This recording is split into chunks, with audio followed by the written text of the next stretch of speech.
Bismillahirrahmanirrahim. Assalamualaikum warahmatullahi wabarakatuh. Sahabat beriman yang dirahmati Allah subhanahu wa ta'ala, syukur alhamdulillah kita masih bisa berjumpa lagi di channel ini, channel inspirasi Islam dan keutamaan dalam beramal. Salawat dan salam tetap kita curahkan kepada junjungan Nabi besar kita, Nabi Muhammad sallallahu alaihi wasallam. Allahumma salli ala Muhammad wa ala alihi sayyidina wa maulana Muhammad. Besar harapan dan doa saya, semoga saudaraku semua selalu diberikan kesehatan, dimurahkan rezekinya, dan dipanjangkan umurnya oleh Allah subhanahu wa ta'ala. Amin, amin, ya rabbal alamin. Sahabat beriman yang dirahmati Allah, inilah ahli tahajud yang rugi di mata Allah. Na'udzubillahi min dzalik.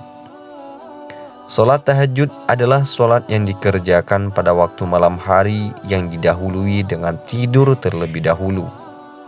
Waktu utama untuk mengerjakan salat tahajud itu adalah pada sepertiga malam dan hukumnya adalah sunnah. Artinya, jika dikerjakan kita akan mendapat pahala yang besar di sisi Allah subhanahu wa ta'ala. Akan tetapi jika kita tidak dikerjakan pun kita tidak mendapatkan dosa. Salat tahajud selain sebagai ibadah tambahan supaya doa kita lebih cepat dikabulkan oleh Allah subhanahu wa ta'ala, salat tahajud juga mempunyai keutamaan-keutamaan tersembunyi yang sangat besar bagi umat muslim, bagi yang mau menjalankannya. Di antaranya adalah rezeki yang berlimpah, keharmonisan rumah tangga, ketentraman dalam hidup, mampu menjaga kesehatan tubuh, dan lain sebagainya.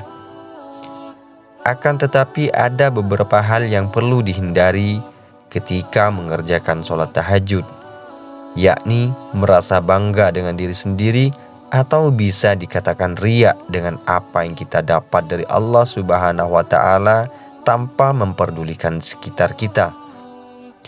Apabila seperti itu yang ada dalam benak kita, semuanya itulah orang-orang yang ahli tahajud akan rugi di sisi Allah subhanahu wa ta'ala. Ada satu kisah menarik yang mungkin bisa menjadi pelajaran untuk kita saat mengerjakan sholat tahajud. Pada masa Rasulullah sallallahu alaihi wasallam, ada seorang ahli ibadah tahajud yang bernama Abu bin Hashim. Hampir bertahun-tahun, Abu bin Hashim tidak pernah absen untuk melakukan sholat tahajud.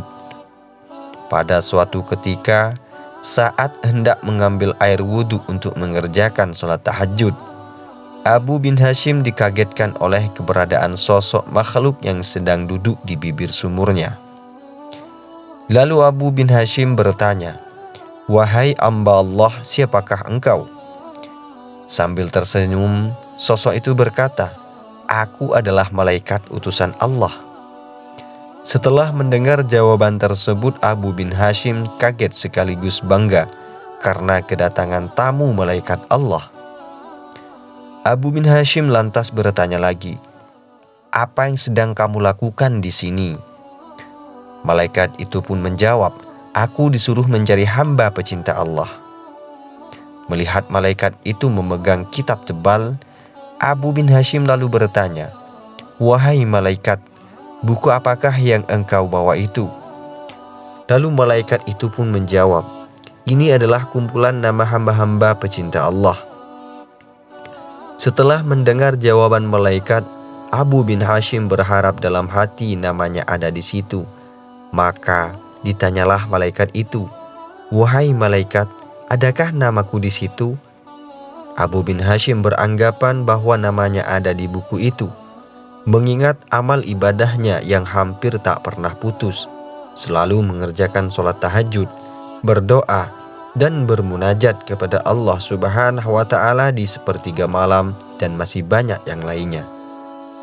"Baiklah, aku buka," kata malaikat sambil membuka kitab besarnya itu. Namun setelah dibuka dan dicari, ternyata malaikat tersebut tidak menemukan nama Abu bin Hashim di dalamnya. Karena tidak percaya dengan apa yang disampaikan, Abu bin Hashim meminta malaikat mencarinya sekali lagi. Lalu dicarilah sekali lagi dan berkata, "Betul, namamu tidak ada di dalam buku ini." Setelah mendengar namanya tidak ada di dalam buku catatan yang dibawa malaikat tersebut, Abu bin Hashim pun gemetar dan jatuh tersungkur di depan malaikat. Beliau menangis sejadi-jadinya sambil berkata, "Rugi sekali diriku yang selalu tegak berdiri di setiap malam dalam tahajud dan bermunajat, tetapi namaku tidak masuk dalam golongan para hamba pecinta Allah." Melihat hal tersebut, malaikat itu pun berkata, "Wahai Abu bin Hashim, bukan aku tidak tahu engkau bangun setiap malam ketika yang lain sedang tidur. Bukan aku tidak tahu engkau mengambil air wudhu dan keinginan pada saat orang lain terlelap dalam buaian malam. Tapi ketahuilah, tanganku dilarang oleh Allah untuk menulis namamu." Karena kaget dengan jawaban malaikat tersebut, Abu bin Hashim pun berkata, "Apakah gerangan yang menjadi penyebabnya, wahai malaikat?" Lalu malaikat itu pun menjawab, "Engkau memang bermunajat kepada Allah, tapi engkau pamerkan dengan rasa bangga kemana-mana dan asyik beribadah memikirkan dirimu sendiri. Sedangkan di kanan kirimu ada orang sakit dan kelaparan, tapi engkau tidak menengok dan memberinya makan. Bagaimana mungkin engkau dapat menjadi hamba pecinta Allah kalau engkau sendiri tidak pernah mencintai hamba-hamba yang diciptakan oleh Allah?" Setelah mendengar jawaban tersebut, hati Abu bin Hashim seperti disambar petir. Dia tersadar bahwa ibadah yang dilakukannya selama ini hanyalah untuk memperbanyak harta kekayaan, tanpa memperdulikan orang-orang yang membutuhkan uluran tangannya. Semenjak kejadian itu, dalam sholatnya Abu bin Hashim selalu meminta ampun kepada Allah dan mulai menyadari bahwa manusia diciptakan Allah memang untuk beribadah kepadanya. Akan tetapi, selain dari itu juga untuk membantu sesama yang sedang membutuhkan bantuan. Baik sahabat beriman yang dirahmati Allah, dari kisah tersebut dapat kita ambil pelajaran bahwa Allah Subhanahu wa Ta'ala menciptakan manusia supaya bisa saling menjaga silaturahmi dan saling berbagi di saat orang lain sedang membutuhkan. Boleh-boleh saja kita berdoa meminta dilancarkan rezeki dan diperbanyak harta kekayaan kita. Akan tetapi ingatlah, apabila Allah sudah mengabulkan doa kita, sebaiknya kita juga tak lupa untuk menyisihkan sedikit dari harta yang kita dapat untuk membantu mereka yang sedang kesusahan.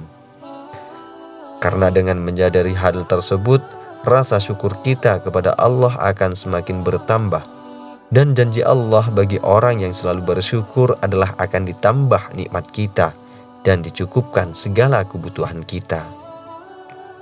Baik sahabat beriman yang dirahmati Allah, semoga dari kisah tersebut kita bisa menjadi manusia yang selalu menjaga silaturahmi dan selalu bersyukur atas apa yang Allah berikan kepada kita. Semoga video ini bisa bermanfaat dan semoga bisa menjadi wasilah bagi kita semua. Saya akhiri, wassalamualaikum warahmatullahi wabarakatuh.